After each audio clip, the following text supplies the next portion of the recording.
Donc, ce conseil est constitué de membres choisis à la fois à Caen et à Rouen, qui sont des acteurs de la recherche en Normandie, alors à la fois sur le plan fondamental que sur le plan clinique, mais aussi surtout en fait de membres extérieurs que l'on choisit sur le territoire national et qui possèdent des spécialités qui sont vraiment adaptées à la recherche que l'on développe en Normandie.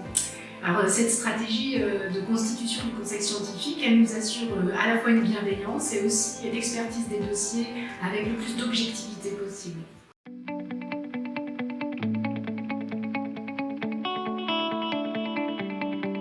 Ça peut être variable. Alors dernièrement, évidemment, on a été un peu perturbés comme tous par la période Covid, mais on reçoit environ 13 à 18 dossiers par an à chaque appel d'offres et ils sont tous bien répartis sur le territoire entre les acteurs rouennais et cannais dans toutes les disciplines.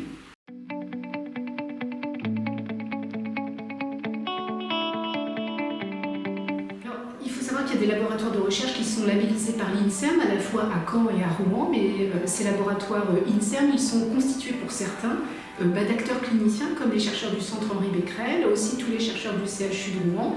Et puis on a des activités de recherche qui sont à la fois sur le plan génétique, dans la prédisposition génétique des cancers, mais aussi sur le plan de l'hématologie par exemple, et des nouveaux traitements en immunothérapie, mais aussi sur des aspects tout à fait fondamentaux, notamment dans le contexte des tumeurs cérébrales, où vraiment là on est encore à essayer de comprendre comment ces tumeurs par exemple se développent dans le cerveau.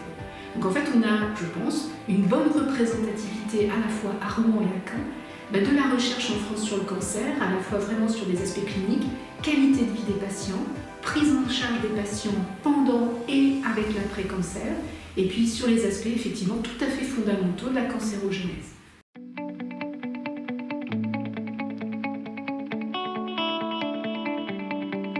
C'est variable d'abord parce que les projets, dans leur quantité, dans leur demande financière, sont variables. Moi, j'en profite pour souligner le soutien extrêmement important de la Ligue dans la recherche des chercheurs dans la région Normandie.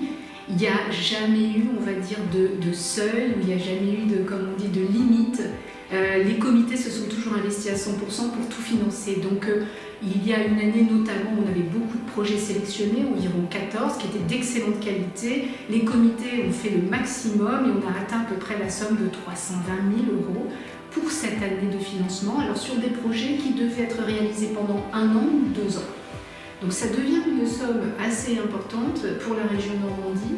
Et je dois dire vraiment que les comités sont vraiment admirables et puis les gens qui donnent aussi parce qu'il n'y a jamais eu de limite. Tout le monde a toujours mis les bouchées doubles pour financer les meilleurs projets.